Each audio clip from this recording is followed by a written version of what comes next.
சேலம் மாவட்டம் களரம்பட்டி பகுதியில் தனியார் பள்ளி வேன் கவிழ்ந்து 10 குழந்தைகள் காயமடைந்துள்ளனர். இது குறித்தான முழு விவரங்களோடு இணைகிறார் நமது செய்தியாளர் சங்கர்.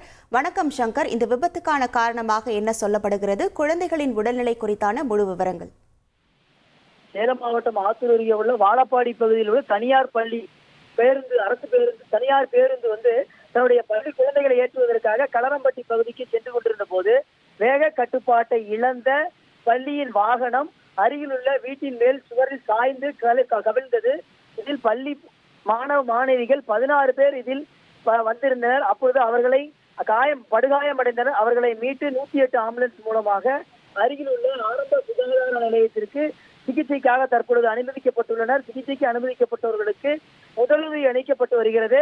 மேலும் அதிகமான காயமடைந்த 6 பேர் சேலம் அரசு மருத்துவமனைக்கு மேல் சிகிச்சைக்காக அனுப்பிவிடப்படுவதாகவும் மருத்துவர் தரப்பில் கூறப்படுகிறது. இது தொடர்பாக மல்லிகரை போலீசார் தொடர்ந்து விசாரணை நடத்தி வருகின்றனர்.